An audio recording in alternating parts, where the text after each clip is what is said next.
com o João Victor Teófilo. Fala, João. Bom, vamos falar então sobre essa questão do presidente Lula no G7, Pitoli. O presidente Lula se distraiu na hora da foto oficial dos líderes que participam da cúpula no Canadá e precisou ter a atenção chamada por outros chefes do executivo. Você está vendo aí esse momento, ó. Esse episódio ocorreu enquanto os líderes tiravam a chamada foto de família na área externa ali, de onde a cúpula acontece. O hotel, aliás, está localizado em uma região das Montanhas Rochosas da província de Alberta, no Canadá. Já posicionado para a foto, Lula se virou de lado e engatou uma conversa descontraída com o presidente do Conselho Europeu, o português Antônio Costa.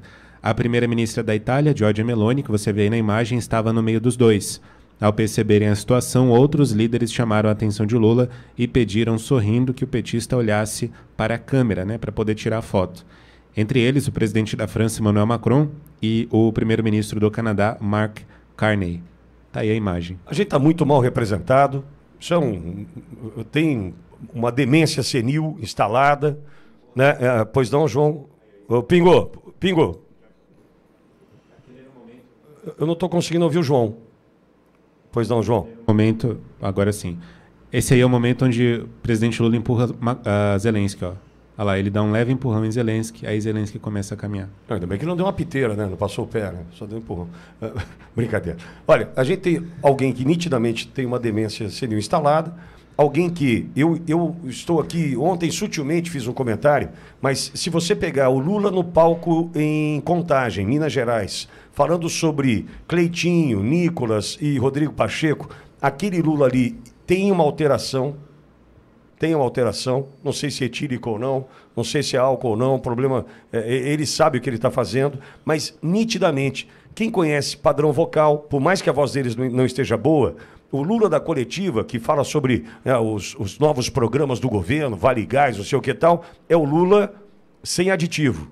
O Lula com aditivo no palco é o Lula de Contagem, na última sexta-feira, salvo engano, 14h em Contagem, quando fez aquela fala pró-Pacheco, tal, não sei o quê.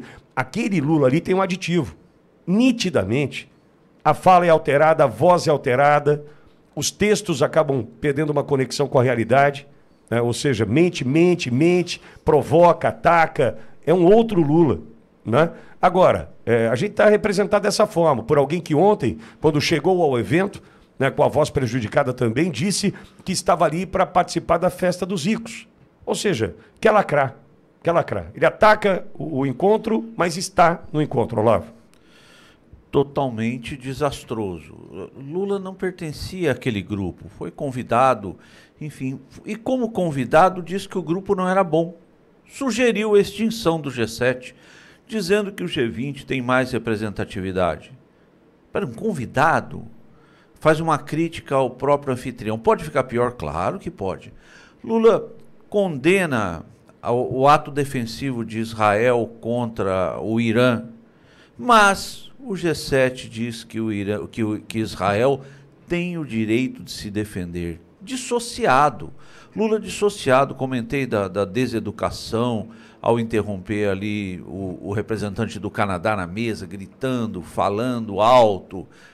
Desconectado, absolutamente desconectado. A nossa representatividade internacional hoje é feita por um anão, é feita por um pária mundial, alguém que defende, como já colocamos aqui, defende o indefensável.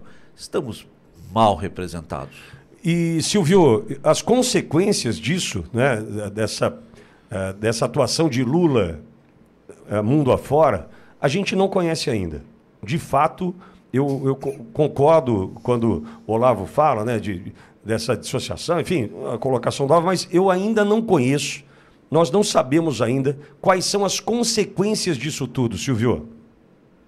Pois é, Pitoli, eu acho que nós estamos diante do momento mais infame da nossa diplomacia. Esse governo enxovalhou o que podia do nosso, da nossa imagem, do nosso cartão de visitas no exterior, seja pelo Lula, ou seja pela Janja, ou pelas ideias do Celso Amorim, que é o chanceler de fato, né? Ele é o chanceler informal. O Mauro Vieira é apenas o ministro representante. Mas quem decide a linha ideológica, os compromissos e para onde vai o Brasil nessa polarização mundial, né, contra os valores do próprio Ocidente, é o Celso Amorim. E o que o Lula mostrou nessa viagem ao Canadá é que ele sequer precisa da Janja para passar vergonha. Não basta o que ela faz, não basta o que ela gasta, agora ele também quer fazer um papel de bobo da corte, que é esse papel que ele estava fazendo com um gesto ali, um hang loose, sei lá o que ele fez. Ninguém faz aquilo numa foto oficial. E vocês bem trataram, o doutor Olavo falou, ele foi chamado para um evento do qual o Brasil não é representante, o Brasil não faz parte do G7. Mas ele vai em consideração, né? O Brasil é convidado, não ele, o Brasil é convidado, e ele vai como representante e fala mal do evento. Que é algo mais deselegante, falta de postura, falta de etiqueta. Eu acho que é tudo muito ruim. Para embarcar nesse ponto que você traz sobre as consequências, eu acho que seguramente elas já estão acontecendo. Porque o Brasil está posicionado ao lado dos ayatolás do Irã, ao lado do Irã, ao lado desse eixo ruim, Rússia, China, alguns países até da nossa vizinhança que representam o que não presta no planeta, como a Venezuela.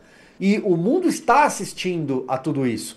Nós temos um presidente que é considerado persona non grata em Israel, que atacou o povo judeu, que fez comparações infames com o Holocausto. Então, o mundo está assistindo a tudo isso. Basta que o próprio camarada Macron dá um sorrisinho ali no meio daquela situação. Ele estava incomodado, ele não queria ficar de pé ali naquela foto, não sei porque ele queria sair logo dali. Não sabemos o motivo, mas bem ele não estava.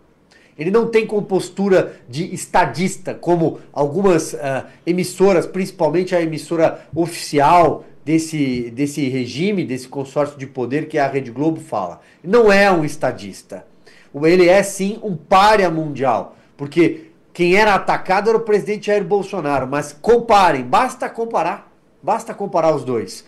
E nós vamos ver qual é o resultado de tudo isso. O futuro presidente da República vai ter um trabalho também de reparo da nossa diplomacia. E aí, não é o Itamaraty como um todo. Tem muitos profissionais de carreira sérios ali. Mas a figura do Celso Amorim também atrapalha demais em todo esse momento que nós estamos vivendo no mundo. Porque há uma guerra em curso contra o terror do outro lado do planeta. E o Lula quer se posicionar a favor disso. Como o Marcon lembrou agora há pouco, em fevereiro de 2023, desembarcaram aqui, atracaram na nossa costa uma fragata e um porta-helicópteros, embarcações terroristas, segundo classificação do governo americano.